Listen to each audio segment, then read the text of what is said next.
مسیح کے جلالی اور ببرکت نام یا سب کی سلامتی ہو. سو خدا کا شکر ہو کہ ہم ایک بار پھر اکٹھے ہوئے تاکہ خدا کے کلام میں سے ہم سیکھ سکیں.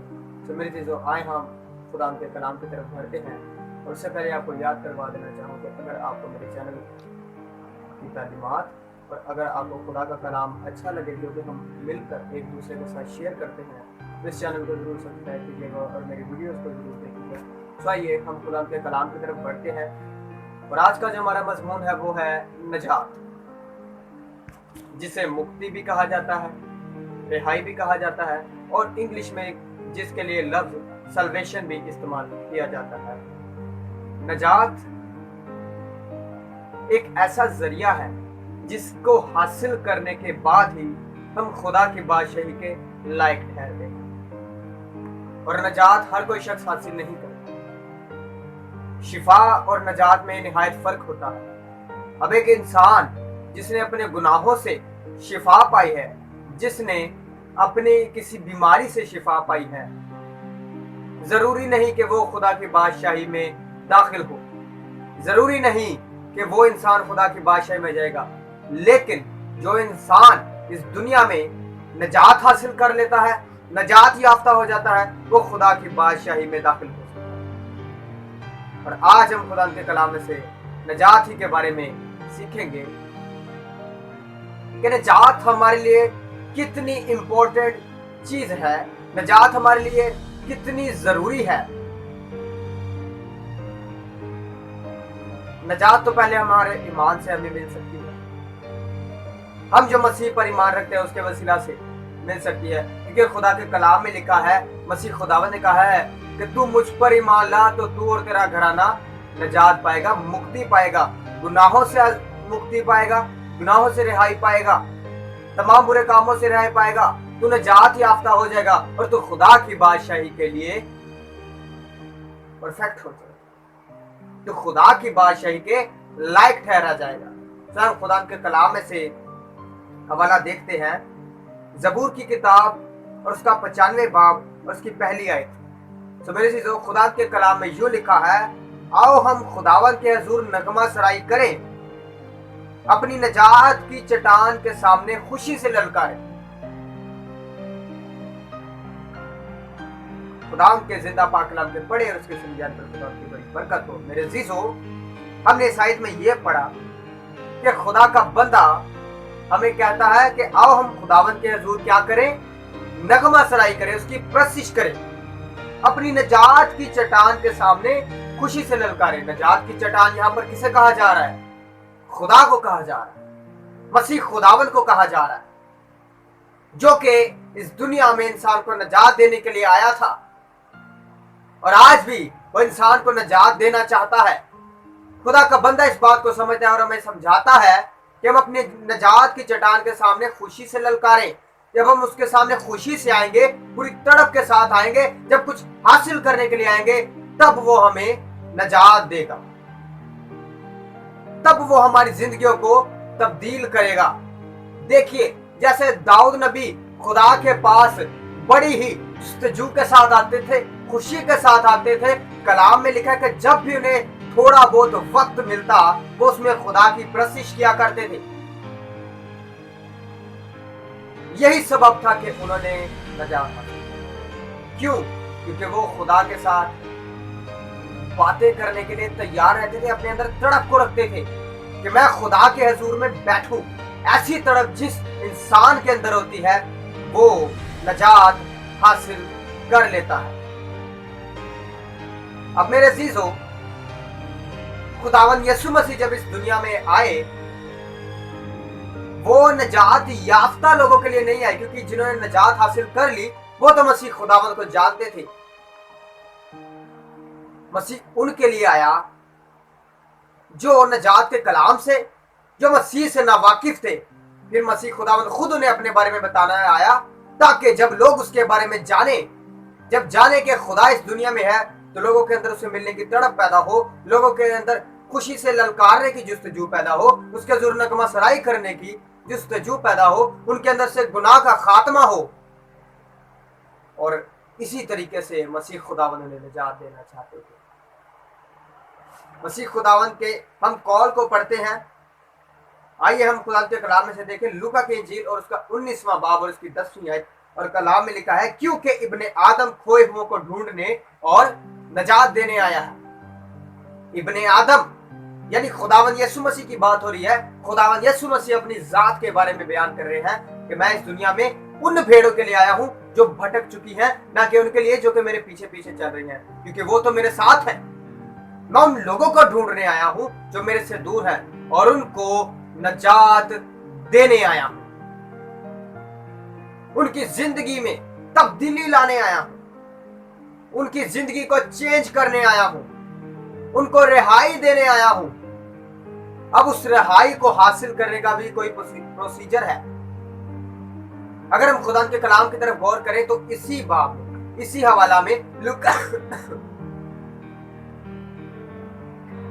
کی انجیل اور اس کے 19واں باب کی اگر ہم پہلی آیت سے 10ویں آیت تک اگر ہم دیکھیں تو ہمیں ایک بڑا ہی خوبصورت واقعہ ملتا ہے۔ ایک کھوئے ہوئے شخص کا واقعہ ملتا ہے جس کو مسیح خداوند نجات دینے جا رہے ہیں۔ ایک کھوئی ہوئی بھیڑ کا واقعہ ملتا ہے جس کو کہ ابن آدم نجات دینے گیا تھا۔ اب میرے عزیزو، خداوند یسوع مسیح جب جا رہے تھے تو ان کے ساتھ ایک بڑی بھیڑ چل رہی تھی۔ اس بھیڑ کا شور تھا، اس بھیڑ کا کافی دبدبا تھا۔ لوگ دور سے دیکھ کر اس بھیڑ کو جان جاتے تھے کہ ضرور ان کے درمیان میں کوئی عظیم ہستی چل رہی ہے، اس لیے یہ بڑی بھیڑ اس کے ساتھ ہے۔ سو میرے عزیزو، زکئی نامی ایک شخص وہاں پر موجود تھا جو کہ محصول لینے والوں کا سردار تھا، یعنی کہ جو محصول لینے والے ہوتے تھے وہ لوگوں سے ان کا ناحق بھی چھینتے تھے، یعنی کہ وہ گناہ کرتے تھے، اور یہ تو ان کا سردار تھا، یعنی کہ ان سے 10 قدم آگے تھا۔ اس کا مطلب تھا کہ یہ ایک کھوئی ہوئی بھیڑ تھی۔ یہ ایک وہ شخص تھا جو کہ اس دنیا میں، اس جہان میں کھو چکا تھا، اور مسیح خدا نے ایسے انسانوں کے لیے آیا تھا۔ تو جب مسیح خداوند کے ساتھ ایک بڑی بھیڑ چل رہی ہے، جب لوگوں نے دیکھا تو لوگوں نے کہا کہ مسیح خداوند اس بھیڑ میں آ رہے ہیں، اس بڑے گروہ میں آ رہے ہیں۔ تو یہ زکئی نامی شخص، اس نے مسیح خداوند کے بارے میں کافی سنا تھا، مسیح خداوند کے بارے میں بہت کچھ جانتا تھا کہ وہ خدا ہے، وہ لوگوں کے گناہوں کو معاف کرنے کی قدرت رکھتا ہے۔ تو پھر اس کے اندر اسے ملنے کی تڑپ پیدا ہوئی، اس کے حضور میں جانے کی تڑپ پیدا ہوئی، اسے سجدہ کرنے کی تڑپ پیدا ہوئی۔ ایسی تڑپ مسیح خداوند چاہتا۔ اب وہ ایک کھوئی ہوئی بھیڑ تھی، وہ بھیڑ اب اپنے آقا، اپنے چرواہا کے پاس، اپنے مالک کے پاس واپس جانا چاہتی تھی۔ اس کے پاس واپس جانے کی اس بھیڑ میں تڑپ پیدا ہونی شروع ہوئی۔ وہ مسیح خداوند کو دیکھنا چاہتا تھا، اپنے مالک کو، اپنے چرواہا، اپنے آقا کو دیکھنا چاہتا تھا، اور ایک بہت بڑی رکاوٹ اس کے سامنے یہ آ گئی کہ بھیڑ بہت زیادہ تھی اور اس کا قد چھوٹا تھا۔ اب وہ دیکھتا تھا کہ میں کس طرح مسیح خداوند کو دیکھوں۔ اس نے کافی کوشش کی، ہو سکتا ہے اس نے چھلانگیں لگائی ہو سکتا ہے اس نے بہت سے طریقے اپنانے کی کوشش کی ہو، لیکن اسے مسیح خداوند بھیڑ کی وجہ سے نظر نہ آیا۔ پھر اس نے دیکھا کہ گلر کا پیڑ ہے، اور پیڑ پر بھاگ کر چڑھ گیا۔ صرف کیوں؟ وہ مسیح خداوند کو دیکھنا چاہتا۔ اس کے اندر یہ تڑپ موجود ہے۔ ہو سکتا کہ آج کے دور میں اگر ہم میں سے کوئی ہوتا تو اگر ہم ایک بار کوشش کرتے، 2 بار کوشش کرتے، 3 بار کوشش کرتے، اور جب ہم دیکھتے کہ ہمارے سے یہ کام نہیں ہو رہا، ہم اپنی آقا کو نہیں دیکھ پا رہے، تو ہم پیچھے ہٹ جاتے، نہیں یہ ہم سے نہیں ہو رہا، یہ ہمارے بس کی بات نہیں۔ لیکن اس نے ہار نہیں مانی، اس کے اندر تڑپ موجود تھی۔ وہ بھاگا، گلر کے پیڑ پر چڑھ گیا اور دیکھا کہ اگر اب مسیح خداوند اس بھیڑ میں سے گزرے تو میں نے دیکھ سکتا ہوں، جب وہ یہاں سے گزریں گے میں دیکھ لوں گا کہ مسیح خداوند کون ہے، گناہوں کو معاف کرنے والا کون ہے، میری نجات کا وسیلہ کون ہے۔ تو میرے عزیزو، مسیح خداوند تو جانتے تھے کہ یہاں پر میں آج ایک بندے کو نجات دینے والا ہوں، ایک کھوئی ہوئی بھیڑ کو اپنے پاس واپس لانے والا ہوں۔ مسیح خداوند گزر رہے ہیں